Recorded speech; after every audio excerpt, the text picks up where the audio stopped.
Hi students, last class లో మనం mental ability test లో భాగంగా బ్యాలెన్సింగ్ ది మ్యాథమెటికల్ ఈక్వేషన్స్ అనే టాపిక్ గురించి నేర్చుకున్నాము. సో 36 క్వశ్చన్ చూడండి. 36 లో 420 equal to 15 divided by 5 into 23 అని ఇచ్చాడు. ఇక్కడ కూడా సేమ్ మనం చెప్పుకున్న 4 ఆప్షన్స్ ని వరుసగా చెక్ చేసుకోవడమే. ఫస్ట్ ఇక్కడ 5 3 జార్ 15 ఇది మనకు తెలుసు. ఇక్కడ డివిజన్ అప్లై చేయొచ్చు. ఆల్రెడీ డివిజన్ గుర్తే ఇచ్చున్నాడు, కానీ మధ్యలో డివిజన్ ఇది రెండో గుర్తు కాబట్టి ఆప్షన్స్ లో మధ్యలో డివిజన్ వచ్చేటివి ఏమైనా ఉన్నాయా? లేవు. కాబట్టి ఇక్కడ మనము డివిజన్ ఇక్కడ అప్లై చేయకూడదు. నెక్స్ట్ ఇక్కడ ఈ రెండు నంబర్స్ ని ఒకసారి చెక్ చేసి చూడండి. 15తో ఇదేమైనా డివిజిబుల్ అవుతుందా? 15 2లో 30 పోతే 12 మిగులుతుంది. ఈ జీరోని డౌన్ చేస్తాము. 15 8 120. సో ఇక్కడ 15 ఎక్కువతో ఇది నిశ్శేషంగా భాగించబడుతుంది. కాబట్టి ఇక్కడ కూడా డివిజన్ అప్లై చేయొచ్చు. కాబట్టి ఫస్ట్ డివిజన్ చేసే ఆప్షన్ ఏమైనా ఉందా?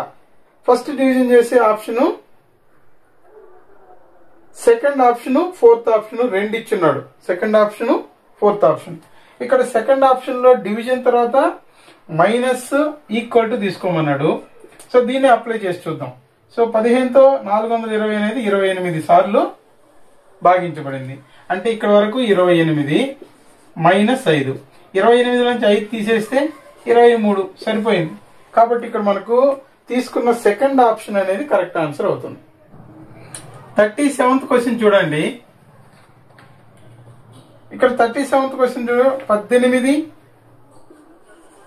Divided by 15 equal to 9 plus 30 అని ఇచ్చాడు. ఇక్కడ ఇచ్చిన నంబర్స్ లో పక్క పక్కన ఉన్నటువంటి నంబర్స్ ఏవైనా డివిజన్ అప్లై చేయగలమా? First condition. సో ఇక్కడ పోదు, ఇక్కడ కూడా పోదు. సెకండ్ ఆప్షన్ ఏం చెప్పాము? ఆప్షన్స్ లోకి వెళ్ళి ఒకే గుర్తుతో ఉన్న వాటిని ఎలిమినేట్ చేసుకుంటాం. ఇక్కడ ఒకే గుర్తుతో plus minus into divided by ఒకే గుర్తు కూడా ఇవ్వలేదు. సో అలాంటప్పుడు ఏం చెప్పాము? మనకి ఇంకొక రెండు కండిషన్లు, పెద్ద నంబర్ కి పక్కనే ఈక్వల్ టు తీసుకోవాలి, లేదా మధ్యలో ఈక్వల్ టు ఉండి రెండు వైపులా ఒకే గుర్తు ఏదైనా ఉందా చూసుకోవాలి. మధ్యలో ఈక్వల్ టు ఉండి ఒకే వైపు ఇంటూలు ఉన్నది థర్డ్ ఆప్షన్ ఉంది. చివరిలో పెద్ద నంబర్ దగ్గర ఈక్వల్ టు ఉండి ఒక ఆప్షన్ ఉంది. So first second option check చేసుకుందాం. ఫస్ట్ మైనస్ తీసుకోమన్నాడు, ప్లస్ ఈక్వల్ టు తీసుకోమన్నాడు. ఒకవేళ ఇక్కడ మనము ఇవి రెండు యాడ్ చేస్తే 15 1 9 24 30కి ఈక్వల్ కాదు ఒకవేళ తీసేసినా కూడా. కాబట్టి ఇక్కడ సెకండ్ ఆప్షన్ రాంగ్. సో తర్వాత మనకు థర్డ్ ఆప్షన్ తీసుకుంటే ఈక్వల్ టు ఉండేది ఇంటూ ఈక్వల్ టు ఇంటూ తీసుకోమన్నాడు. సో ఇక్కడ మల్టిప్లై చేయాలి. సో ఈ రెండు మల్టిప్లై చేస్తే 15 8 120. సో ఇక్కడ 0 తీసుకుంటాము. 15 1 15 1 12 27 270 వచ్చింది. 3 9 27 కాబట్టి ఇది కూడా 270. సో ఇక్కడ మనకు రెండు ఈక్వల్ అయిపోయినాయి. థర్డ్ ఆప్షన్ అనేది కరెక్ట్ ఆన్సర్ అవుతుంది. సో ఇక్కడ మళ్ళా 38th క్వశ్చన్ తీసుకోండి. 112 ఈక్వల్ టు 7 ప్లస్ 3 మైనస్ 48 అని ఇచ్చాడు. సో ఇక్కడ ఇచ్చిన నంబర్స్ ఒకసారి బాగా గమనిస్తే మనం చెప్పుకున్న ప్రకారం ఫస్ట్ పక్క పక్కన ఉన్న నంబర్స్ ఏవైనా డివిజిబుల్ అవుతాయా? సో మనకి ఇక్కడ 112 7 ఉంది కాబట్టి ఒకసారి చెక్ చేసుకోండి. డివిజిబుల్ అయితే ఓకే. 7 1 7 4 మిగులుతుంది. 2 డౌన్ చేస్తాము. 7 6 42 కాబట్టి ఇక్కడ డివిజిబుల్ అవుతుంది. ఎన్నిసార్లు? 16 సార్లు. కాబట్టి ఇక్కడ మనం డివిజన్ అనేది అప్లై చేయొచ్చు. సో ఇక్కడ మనకు చూసుకుంటే డివిజన్ తో ఉన్న స్టార్ట్ అయ్యే ఆప్షన్స్ ఏమున్నాయంటే ఫస్ట్ ఆప్షన్, ఫోర్త్ ఆప్షన్ ఇచ్చారు. సో ఫస్ట్ ఆప్షన్ ఒకసారి చెక్ చేయండి. Divided by minus equal to.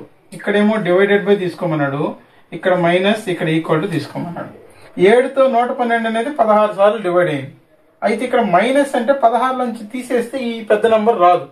కాబట్టి తర్వాత నెక్స్ట్ ఆప్షన్ లో డివిజన్ ఉండేది ఇంటూ ఉంది మధ్యలో. కాబట్టి ఇక్కడ ఇంటూ తీసుకుంటే 16 3 జార్ 48 16 ఇంటూ 3 ఈక్వల్ టు 48 కరెక్ట్ అయిపోతుంది. కాబట్టి ఫోర్త్ ఆప్షన్ అనేది కరెక్ట్ ఆన్సర్ గా తీసుకుంటాం. తర్వాత 39వ క్వశ్చన్ చూడండి. 39 505 ప్లస్ 5 మైనస్ 3 ఈక్వల్ టు 303 అని ఇచ్చాడు. ఈ ప్రాబ్లం చూడగానే కొంత ఒకే నంబర్ లాగా కనిపిస్తుంది. అంటే 505 అనేది 5 తో డివిజిబుల్ అవుతుందని ఈజీగా చెప్పేయచ్చు. అంటే ఇక్కడ ఫస్ట్ డివిజన్ ఆప్షన్ తీసుకున్నాం అనుకున్నాం. సో ఫస్ట్ డివిజన్ ఉండే ఆప్షన్ ఏమైనా ఉందా? ఒకటో ఆప్షనే ఉంది, మిగతా లేవు. కాబట్టి ఒకటి చెక్ చేస్తే మనకు అవునా కాదా అని తెలిసిపోతుంది. So division into equal to తీసుకోమన్నాడు. సో ఇక్కడ చూడండి 5 1 jar 5, 5 0 సార్ 0, 5 1 jar 5. అంటే ఇక్కడ వరకు ఆన్సర్ ఎంత వస్తుంది? 101 వస్తుంది. Into 3 తీసుకోమన్నాడు. 3 1 jar 3, 3 0 sir 0, 3 1 jar 3. So ఇక్కడ ఇది ఈక్వల్ టు అయిపోయింది. కాబట్టి ఫస్ట్ ఆప్షనే కరెక్ట్ ఆన్సర్ అని పెట్టేయచ్చు. సో నెక్స్ట్ 40వ ప్రశ్న చూడండి. 484 11 33 11 ఇలా ఇచ్చాడు. అయితే ఇక్కడ మనం అనుకున్నట్టుగానే 11వ ఎక్కంలో ఇదేమైనా వస్తుందా అనేది చెక్ చేసుకోండి. అంటే 484 అనేది 11 చేత నిశ్శేషంగా భాగించబడుతుందా? ఇక్కడ డివిజన్ అప్లై చేయగలుగుతామా లేదా?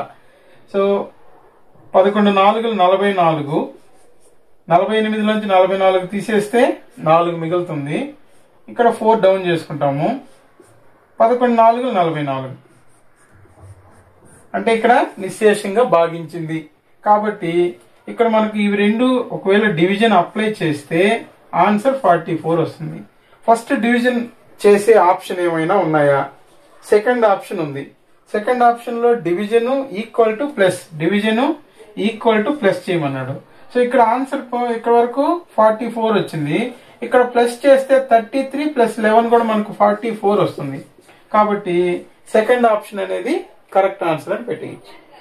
మనం కొద్దిగా ప్రాక్టీస్ చేస్తే ఈ ప్రాబ్లమ్స్ లో 10 మార్కులు ఈజీగా తెచ్చుకోవచ్చు.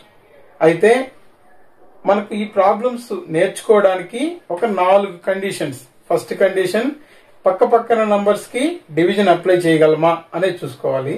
సెకండ్ ఆప్షన్, ఒకే గుర్తుతో మొదలయ్యేటువంటి ఆప్షన్స్ ని ముందు చెక్ చేసుకుని ఎలిమినేషన్ చేయడం. థర్డ్ ఆప్షన్, పెద్ద నంబర్ పక్కన ఈక్వల్ టు వచ్చే ఆప్షన్ ని ముందుగా చెక్ చేసుకోవడం. ఫోర్త్ ఆప్షన్, మధ్యలో ఈక్వల్ టు ఉండి రెండు వైపులా ఒకే గుర్తు ప్లస్ కానీ ఇంటూ కానీ ఉండేటటువంటి ఆప్షన్ ని చెక్ చేసుకోవడం ద్వారా ఈజీగా ఆన్సర్ ని ట్రేస్ చేయొచ్చు. మళ్ళీ ఇంకొన్ని ప్రాబ్లమ్స్ ఎక్స్ప్లెయిన్ చేసుకుందాం. Thank you.